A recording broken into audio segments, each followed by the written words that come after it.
पूर्वी पहचान चुकी थी कि वो आवाज उज्जवल की है। फिर भी वो नॉर्मल रिएक्शन के साथ उसकी तरफ मुड़ी और उसे देखती। पूर्वी जो कि उज्जवल की हकीकत को जानती थी, इसी वजह से उसके मन में उज्जवल के लिए गुस्सा था, पर वो उसके चेहरे पर दिखाई बिल्कुल नहीं दे रहा था। पूर्वी उसकी तरफ मुड़ी और बोली, ये सवाल तो मुझे तुमसे करना चाहिए। तुम कार्तिक के रूम में क्या कर रही हो, वो भी उसके वॉशरूम में? फिर वो एक्टिंग करते हुए बोली, कहीं तुम उसके वॉशरूम में कैमरे तो फिट नहीं कर रही थी ना? उज्जवल वियर्ड एक्सप्रेशन के साथ बोली, जस्ट शट अप।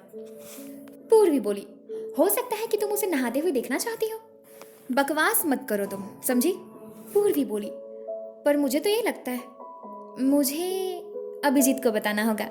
मैं ना उसे बताऊंगी कि तुम क्या कर रही थी। पूर्वी इतना ही कहकर उज्जवल से बचने के लिए उस रूम से बाहर जा ही रही थी। तभी उज्जवल झट से आकर उसके हाथ को पकड़ लेती है।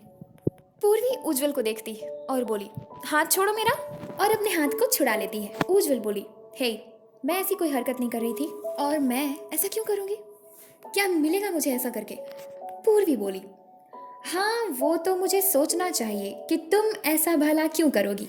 ऐसा तो तुम्हारी दोस्त को करना चाहिए। इतना कहकर वो उज्जवल को देखने लगी। उज्जवल को उसकी बात समझ नहीं आई और वो बोली, कहने का क्या मतलब है तुम्हारा? कौन सी दोस्त? पूर्वी हंसते हुए बोली, वाओ, क्या एक्टिंग है तुम्हारी, अपनी दोस्त को भूल गई। अच्छा, अपनी दोस्त के साथ गद्दारी कर रही हो तुम? कहीं आधी प्रॉपर्टी मांगने वाली पूरी प्रॉपर्टी के पीछे तो नहीं पड़ी हुई है? उज्जवल घबराते हुए बोली, क्या मतलब क्या है तुम्हारा? हाँ? पूर्वी गुस्से से बोली, उज्जवल, अभिजीत और कार्तिक का पीछा तुम दोनों छोड़ दो, वरना मैं तुम दोनों को कहीं का नहीं छोड़ूंगी। आखिरी वार्निंग दे रही हूँ। उज्जवल गुस्से से बोली, ओह, तो तुम मुझे वार्निंग दे रही हो? हाँ, मुझे तो तुम बहुत ज्यादा लालची और शातिर महसूस होती हो। कहीं ऐसा तो नहीं कि तुम कार्तिक और अभिजीत दोनों को फंसाना चाहती हो? तुम जरूर कोई काला जादू जानती हो जो तुमने कार्तिक सर पे कर दिया है, जो वो इतने बड़े बिजनेसमैन होकर भी, जिसके सामने तुम्हारे जैसे इंसानों की कोई औकात नहीं होती, तुम्हारे पीछे पड़े हुए हैं। और एक ऐसा इंसान जो हर तरीके से परफेक्ट है, हर चीज में, अभिजीत, वो भी तुम्हारे ही पीछे पड़ा हुआ है। उज्जवल पूर्वी को नीचे से ऊपर तक देखते हुए बोली, लेकिन मुझे तो तुम में ऐसी कोई भी बात नजर ही नहीं आती जिससे कि दो लड़के तुम्हारे लिए लड़े, वो भी अभिजीत और कार्तिक सर जैसे। पूर्वी उज्जवल का मजाक उड़ाते हुए बोली, क्यों, जलन हो रही है? हाँ, अब क्या किया जा सकता है, मैंने तो उन दोनों के माइंड को कंट्रोल नहीं किया हुआ है ना। तभी उसका एक्सप्रेशन अचानक से गुस्से में चेंज हो गया और बोली, देखो, मैं तुम्हें आखिरी वार्निंग दे रही हूँ, अभिजीत और कार्तिक का पीछा छोड़ दो, वरना मैं सब कुछ कार्तिक और अभिजीत को बता दूंगी। तुम्हारी जिंदगी संवारने का एक और मौका दे देती हूँ मैं तुम्हें। भगवान भी 3 मौके देते हैं, उससे ज्यादा नहीं, और मैं भगवान नहीं हूँ, इसलिए मैं तुम्हें एक ही मौका दूंगी, first and last. Okay, mind it. अब जाओ यहाँ से, मुझे कुछ ढूंढना है। इतना कहकर वो कार्तिक के कबर्ड से उन चारों के मोबाइल को ढूंढने लगी। उज्जवल अभी भी उसी जगह पर खड़े पूर्वी को गुस्से से घूरते हुए मन में सोच रही थी, इससे पहले कि कुछ गड़बड़ हो, मुझे इस पूर्वी को अपने रास्ते से हटाना होगा, वरना ये मेरी सारी प्लानिंग पर पानी फेर देगी। मुझे कुछ करना पड़ेगा, लेकिन क्या? ये मेरी ही नहीं, मेरी दोस्त प्रियांजलि के रास्ते में बहुत बड़ा कांटा है। इतना ही सोचकर उज्जवल वहां से बाहर चली गई। वो सीढ़ी की तरफ जा रही थी। हाइड एंड सीक खेलते हुए अभिजीत छिपने के लिए सीढ़ियों से ऊपर आ रहा था, ठीक उज्जवल की ही तरफ। उज्जवल ने जैसे ही अभिजीत को देखा, उसके दिमाग में एक बहुत ही शैतानी आइडिया आया। वो शातिर से स्माइल करती है। अभिजीत ने उज्जवल को देखा पर उसे इग्नोर कर दिया, क्योंकि उसका ध्यान हाइड एंड सीक खेलने पर था। वो अपने कमरे की तरफ जा रहा। अभिजीत जैसे ही उज्जवल के बगल से गुजर ही रहा था, तभी उज्जवल जानबूझकर अपने कंधे से अभिजीत से टकराती है। तभी अभिजीत पीछे मुड़ा और जल्दबाजी में बोला, आई एम सॉरी, वो गलती से लग गया। उज्जवल अभिजीत के सामने एक्टिंग करते हुए मायूस सी शक्ल बनाकर बोली, जाने दो। अभिजीत का ध्यान उसके चेहरे पर गया, जो कि उदास था। वो बोला, क्या बात है उज्जवल, आप उदास दिख रही हैं। उज्जवल नाटक करते हुए बोली, अभिजीत, जो चोट दिखाई देता है उसका मरहम होता है, लेकिन जो दिखाई नहीं देता उसकी कोई दवा नहीं होती। तुम जानते हो, एक लड़की को सबसे ज्यादा हर्ट कब होता है? जब एक दिल की साफ, सच्ची और भोली लड़की को कैरेक्टरलेस कहा जाए तो। अभिजीत को कुछ भी समझ नहीं आया। वो बोला, साफ कहिए ना, कहने का मतलब क्या है आपका? किसने किसको क्या कहा है? उज्जवल एक्टिंग करते हुए बोली, जाने दो अभिजीत, बच्ची है वो। अभिजीत बोला, बच्ची? आपको पूर्वी या गौतमी में से किसी ने कुछ कहा है? उज्जवल बोली, जाने दो ना अभिजीत, तुम खेल पे ध्यान दो, मैं चलती हूं। इतना कहकर उज्जवल वहां से जाने लगी। अभिजीत दौड़कर उसके सामने गया और बोला, आप प्लीज बताइए ना, किसने आपको कहा है ऐसे? उज्जवल की आंखों में मगरमच्छ के आंसू थे। उसने अभिजीत की आंखों में देखा। अभिजीत ने जब उसकी आंखों में आंसू देखा तो उसे बहुत बुरा लगा। उज्जवल महान बनने की एक्टिंग करते हुए बोली, जाने दो, मैंने पूर्वी को माफ कर दिया है, उसे डांटना नहीं। कभी कभी हो जाता है, गलतियां तो हर इंसान से होती है ना, और फिर अभी तो वो छोटी है बहुत। इतना कहकर उज्जवल वहां से सीढ़ी से नीचे चली गई। अभिजीत ने कभी एक्सपेक्ट नहीं किया था कि पूर्वी ऐसा कुछ कह सकती है। इसी वजह से अभिजीत को बहुत बुरा लगा था। साथ ही उसे पूर्वी पर बहुत ज्यादा गुस्सा भी आ रहा था। अभिजीत पूरी तरीके से खेल को भूल गया और वो सीधे पूर्वी के पास गया। उसने उसे उसके रूम में ढूंढा, पर वो अपने रूम में नहीं थी। उसने सबसे पहले उसे हर एक रूम में ढूंढा, बाद में वो उसे कार्तिक के रूम में उसके कबर्ड में कुछ ढूंढते हुए मिली। अभिजीत उसके पीछे जाकर खड़ा हो गया। पूर्वी को महसूस भी नहीं हुआ कि कोई उसके पीछे खड़ा है। वो तो बस उसके कबर्ड को नहस तहस करने में मग्न थी। उसने उसके सारे कपड़ों को पूरे रूम में बिखेर दिया था। जब उसका मोबाइल नहीं मिला तो वो परेशान होकर बोली, ओफो, मोबाइल तो मिल ही नहीं रहा। अभिजीत चाहता था कि पूर्वी उज्जवल को सॉरी बोले, पर वो पूर्वी का दिल भी नहीं दुखाना चाहता था। इसी वजह से उसे डांटने में बहुत प्रॉब्लम हो रही थी। तभी पूर्वी खुद ही उसकी तरफ मुड़ गई और चौंक गई और बोली, अभिजीत, तुम यहाँ? अचानक से वो गेट की तरफ देखते हुए बोली, तुम्हें छिपना नहीं है? राघव आ जाएगा, जल्दी जाओ। अभिजीत चुपचाप मायूस खड़ा पूर्वी को देख रहा था। वो बाहर से जितना शांत था, अंदर से उतना ही अशांत था।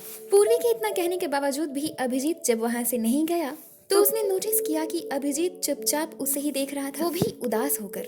वो उससे उस बारे में पूछने के लिए जैसे ही मुंह खोलती है, अभिजीत बोल पड़ा, पूर्वी, मैं तुमसे जो पूछूंगा उसका तुम जवाब हाँ या ना में दोगी। अभिजीत गुस्से से बोल रहा था। पूर्वी ने इससे पहले उसे इतने गुस्से में नहीं देखा था। वो थोड़ा सा डरते हुए बोली, हाँ ठीक है, पूछो ना। और फिर मन में बोली, ये मुझ पे इतना गुस्सा क्यों है, हुआ क्या है इसे? अभिजीत बोला, झूठ बोलने की कोशिश मत करना, बताओ, क्या तुमने उज्जवल को कुछ कहा?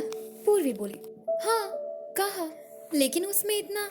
उतने पर अभिजीत ने अपने दोनों हाथों से उसके बाजुओं को जोर से पकड़ लिया और उसकी हाइट तक झुका और गुस्से भरी निगाहों से उसकी आंखों में देखने लगा। इसी वजह से वो डर गई और तेजी से सांसें लेने लगी। हार्ट बीट भी बहुत तेज हो गई। पूर्वी को ऐसा लग रहा था कि वो अभिजीत से डर रही है, इसी वजह से ये सब कुछ उसके साथ हो रहा है, पर ऐसा नहीं। वो तो अभिजीत से प्यार करती थी और वो जब उसके इतने करीब आया, इसी वजह से उसका दिल इतनी तेजी से धड़क रहा था। पूर्वी धीरे धीरे उसकी आंखों में खो रही थी। अभिजीत ने कहा, तुमने उज्जवल को बुरा भला कहा? पूर्वी ने कुछ जवाब नहीं दिया। वो चुपचाप बिना किसी एक्सप्रेशन के अभिजीत की आंखों में देख रही थी। वो उसी में खो चुकी थी। उसे तो अभिजीत की बातें ना तो सुनाई दे रही थी और ना ही समझ आ रहा था। अभिजीत उसके देखने के तरीके से समझ गया और अपने दोनों हाथों से उसे हिलाते हुए बोला, मैं तुमसे कुछ पूछ रहा हूँ। उसकी तेज आवाज से पूर्वी का होश टूट गया। वो बोली, हाँ, क्या क्या पूछा तुमने? मैंने यही पूछा कि तुमने उज्जवल को वैसा क्यों कहा। पूर्वी उसकी बात पर हैरान हुई और बोली, एक मिनट, तो तुम उस उज्जवल के बारे में मुझसे पूछने आए हो कि मैंने उसे ऐसा क्यों कहा? तो सुनो, मैंने उसे ऐसा इसलिए कहा क्योंकि वो ये बात डिजर्व करती है, इसलिए मैंने कहा। अब हाथ छोड़ो, मेरा दर्द हो रहा है मुझे।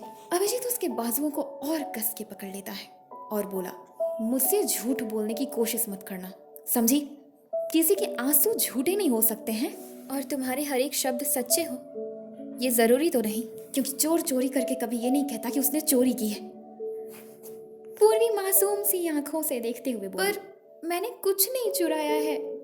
अभिजीत परेशान होते हुए छोड़कर अलग खड़ा हो गया और बोला, हे भगवान, मैंने कब कहा कि तुमने कुछ चुराया है? पूर्वी बोली, अभी तो कहा ना। अभिजीत उसे समझाते हुए गुस्से से बोला, मैंने ये कहा कि तुमने चोरी क्यों की, मैंने ये पूछा तुमसे। पूर्वी मासूमियत से बोली, नहीं तो, लेकिन लेकिन मैंने सच में कोई चोरी नहीं की है। मैं तो यहाँ मोबाइल ढूंढ रही थी। मैं जो गलत होता है ना, मैं वो नहीं करती। अभिजीत गुस्से से बोला, देखो तुम बात को पलटने की कोशिश मत करो, चलो और उज्जवल जी से सॉरी बोलो। पूर्वी रिएक्ट करते हुए बोली, क्या कहा तुम? रिस्पेक्ट के ना लायक नहीं है वो, नहीं है इस काबिल कि तुम उसे रिस्पेक्ट दो। तुम जानते हो, कल रात ना इतने पर अभिजीत उसे टोक देता है और बोला, बस मैं कुछ नहीं सुनना चाहता, तुम चुपचाप चलो और उज्जवल जी को सॉरी बोलो। और कौन रिस्पेक्ट डिजर्व करता है कौन नहीं, तुम होती कौन हो डिसाइड करने वाली? हाँ, पूर्वी चिल्लाते हुए बोली, बकवास बंद करो तुम। मैं जानती हूँ कि मैं कोई नहीं हूँ, ना उसकी ना तुम्हारी, तो फिर क्यों बोल रहे हो मुझे तुम कुछ? तुम क्या लगते हो मेरे? हाँ, सॉरी तो मैंने कार्तिक सिन्हा तक को नहीं कहा, उसे क्या खाक कहूंगी मैं? जहाँ मेरी गलती होती है वही मैं सॉरी कहती हूँ, मैं ऐसे सॉरी नहीं कह सकती। मेरे पास सॉरी फ्री का नहीं है, बहुत महंगा है मेरा सॉरी। अब जा रही हूँ मैं यहाँ से, रहो तुम यहीं पे। ऐसा कहते हुए पूर्वी अभिजीत के बगल से गुजरकर गेट के पास जैसे ही पहुंची, अभिजीत बोला, पूर्वी अगर तुम उसे सॉरी नहीं कहोगी तो मैं तुमसे जिंदगी भर बात नहीं करूंगा। पूर्वी रुक गई और अभिजीत को देखती है। अभिजीत अभी भी पूर्वी की तरफ पीठ करके ही खड़ा था, क्योंकि जब अभिजीत पूर्वी को डांट रहा था तो सबसे ज्यादा हर्ट उसे हुआ था। अभिजीत के दोनों आंखों में आंसू थे। उसे बहुत बुरा लग रहा था कि उसे किसी और की वजह से पूर्वी पर चिल्लाना पड़ रहा है। उसे पूर्वी के किसी भी बात का बुरा नहीं लगा था। पूर्वी अभिजीत को देखते हुए मन में सोचती है, अगर ये मुझसे बात नहीं करेगा तो राघव सुमित भी नहीं करेंगे, फिर गौतमी भी नाराज हो जाएगी। पर मेरी गलती नहीं है तो मैं कैसे सॉरी बोल दूं उसे? ये मेरा रिकॉर्ड है, आज टूटना नहीं चाहिए। मेरी गलती नहीं है तो मैं सॉरी कैसे बोल सकती हूँ? अभिजीत खुद को संभालते हुए बोला, तुम उसे सॉरी बोलती हो या नहीं? पूर्वी नाराजगी से अभिजीत को देखते हुए बोली, नहीं बोलूंगी सॉरी, मत करो बात, मुझे उससे कोई फर्क नहीं पड़ता। इतना कहकर वो सीधे अपने कमरे की तरफ चली गई। उस जाते ही गौतमी, राघव और सुमित वहां आ गए। वो कब से दरवाजे के बाहर छिपकर उन दोनों के बहस को सुन रहे थे। अभिजीत अभी भी उसी तरफ मुड़कर खड़ा रो रहा था। राघव, सुमित अभिजीत के दोनों तरफ आकर खड़े हो गए और गौतमी अभिजीत के सामने आई तो उन तीनों ने देखा कि अभिजीत की आंखों में आंसू थे और चेहरे पर बहुत उदासी। सुमित अभिजीत के आंसू को पोंछते हुए बोला, अरे क्या तू भी बच्चे की तरह रो रहा है, शांत हो जाना। राघव उसका हाथ पकड़ के उसे बेड पर बिठाता है। उसके दोनों तरफ सुमित और राघव भी बैठ गए। अभिजीत उन तीनों को उज्जवल की कही हुई सारी बातें बताता है। बोली, हे इट्स इम्पॉसिबल। माना कि पूर्वी अनडिसिप्लिन है, लेकिन उन लोगों के लिए जो गलत होते हैं, पूर्वी मेरी बेस्ट फ्रेंड है, मैं उसके बारे में अच्छे से जानती हूँ। वो कभी ऐसे कुछ बोल ही नहीं सकती है। वो बहुत इज्जत करती है। नहीं, इतनी इज्जत नहीं करती है हर किसी की। वो गुस्से में आकर उल्टा सीधा बोल जाती है, लेकिन ऐसी बातें वो कभी नहीं कह सकती किसी को भी। अभिजीत बोला, लेकिन उज्जवल झूठ कैसे बोल सकती है? वो भी तो झूठ नहीं बोल सकती। और फिर पूर्वी गुस्से में आकर तो कुछ भी बोल ही जाती है ना। हो सकता है कि उसे लगा हो कि उज्जवल कुछ ऐसा कर रही है। राघव बोला, गार्डन से आते वक्त मैंने देखा था कि गार्डन में घूम घूम कर वो कुछ बातें कर रही थी कार्तिक सर से। दूर थी, आवाज ठीक से आ नहीं रही थी और पूर्वी की आवाज तेज आ रही थी, इससे हम तीनों दौड़ करके जल्दी से अंदर आ गए। गौतमी बोली, मुझे तो ये उज्जवल ही झोल लगती है, मेरी पूर्वी ऐसा नहीं कर सकती, इट्स इम्पॉसिबल। वो किसी को कैरेक्टरलेस कैसे बोल सकती है? अभिजीत बोला, तुमने अभी तो कहा कि वो गुस्से में कुछ भी कह सकती है, तो कहा होगा उसने? उज्जवल झूठ क्यों बोलेगी? क्या मिलेगा उसको ऐसा झूठ बोलकर? तुम ही बताओ। सुमित बोला, नहीं यार, अगर सच में पूर्वी ने ऐसा कुछ कहा है ना तो बहुत अजीब हो गया। फिर तो पूर्वी अच्छी लड़की नहीं है। गौतमी बोली, ए तुम मेरे सामने मेरे दोस्त की इंसल्ट कर रहे हो। अगर वो अच्छी लड़की नहीं है तो गो टू हेल, मुझे उससे कोई फर्क नहीं पड़ता। और हाँ, मुझे जितना बताना था मैंने बता दिया, उससे आगे मैं तुम तीनों को कुछ नहीं बताऊंगी। जा रही हूँ मैं यहाँ से, क्योंकि मेरी नजर में मेरी दोस्त कभी गलत हो ही नहीं सकती। गौतमी उन तीनों पर गुस्सा करके उस रूम से बाहर निकलकर सीधे पूर्वी के रूम की तरफ गई। उसके जाने के बाद सुमित बोला, ओह गॉड, दोनों की दोनों दोस्त एक जैसी ही हैं, इतना सुना के चली गई। अभिजीत को कुछ भी समझ नहीं आ रहा था कि वो क्या करे, क्योंकि उसका दिल मानने को तैयार नहीं था कि पूर्वी ऐसा कुछ कह सकती है। लेकिन एक तरफ उसे उज्जवल की बातें भी झूठ नहीं लग रही थी। इधर गौतमी जब पूर्वी के रूम में एंटर करती है तो उसने देखा कि पूर्वी अपने बेड पर पालती मारकर बैठी हुई है। पूर्वी गौतमी को देखती है। गौतमी उसके पास आई और बोली, पूर्वी, तूने सच में उज्जवल को कुछ अनाप शनाप कहा है क्या? पूर्वी को गौतमी की बात पर बहुत गुस्सा आया। वो उस पर भी चिल्लाते हुए बोली, हाँ कहा है, तो क्या कर लेगी तू? तू भी मुझसे बात नहीं करेगी जिंदगी भर? तो मत कर।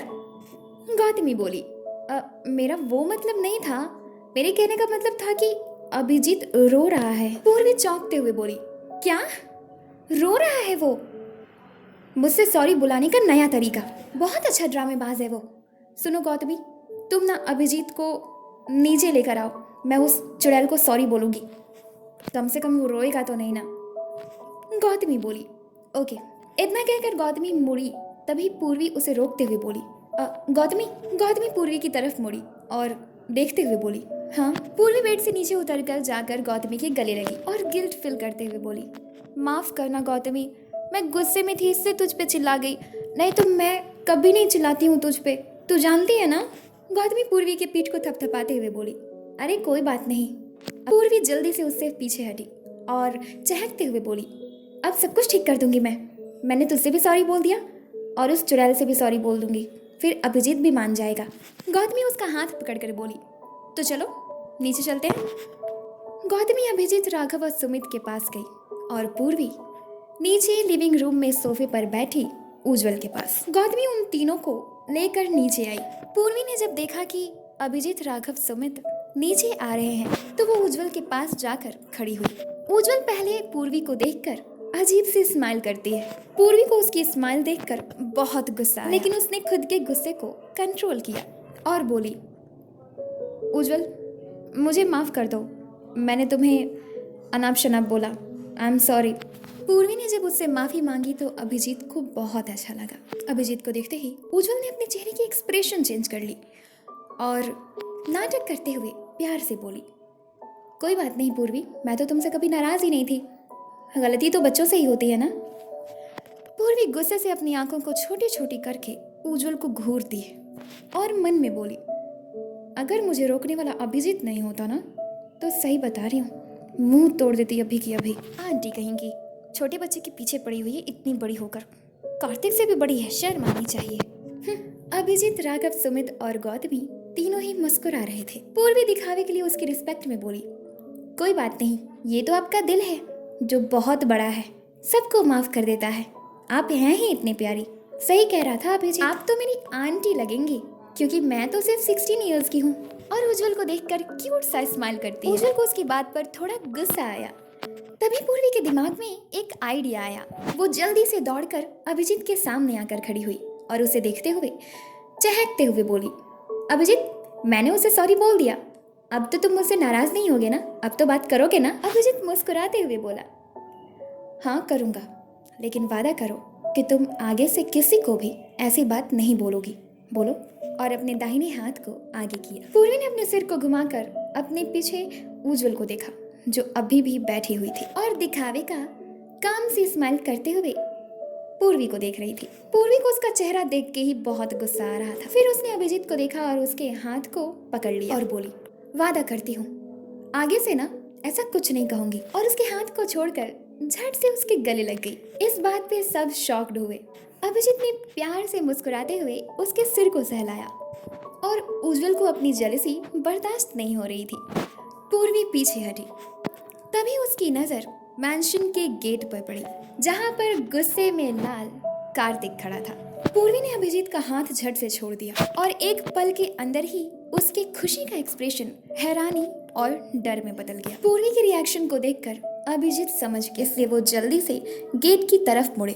उन तीनों के एक्सप्रेशंस चेंज हो गए और अभिजीत शांत होकर कार्तिक को देखने लगा। फिर कार्तिक चलकर अभिजीत के सामने आकर खड़ा हुआ। उसके गुस्से से सभी वहां डर गए, लेकिन अभिजीत बिल्कुल नहीं डरा। वो चुपचाप बिना किसी रिएक्शन के कार्तिक की आंखों में देख रहा था। कार्तिक थोड़ी देर अभिजीत को शांति से गुस्से से घूरता है। देखते ही देखते अचानक से उसका एक्सप्रेशन चेंज हुआ और वो मुस्कुराया। उसकी मुस्कुराहट देखकर वहां सभी हैरान हो गए, यहाँ तक कि अभिजीत भी हैरान हो गया। तभी गौतमी बोली, कार्तिक, मानसिक संतुलन तो ठीक है ना तुम्हारा? या फिर कहीं तुम्हें सदमा तो नहीं लग गया ना किसी चीज का? उसकी बात पर सब धीरे से हंसे। उज्जवल भी कार्तिक को देखकर सोफे से खड़ी हो गई थी, पर वो अपनी जगह पर ही खड़े होकर सब कुछ देख रही थी।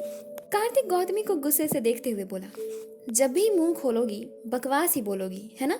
अभिजीत बोला, कार्तिक, वैसे मेरे दिमाग में भी यही चल रहा था। आई एम सॉरी बट मैंने भी यही सोचा, क्योंकि हर छोटी बड़ी बात पे तुम्हें गुस्सा करते हुए देखा है। मुस्कुरा क्यों रहे हो? वजह बताओ। कार्तिक अभिजीत को देखकर मुस्कुरा कर बोला, वो इसलिए क्योंकि अब मैं बदल गया हूँ पूरी तरह से।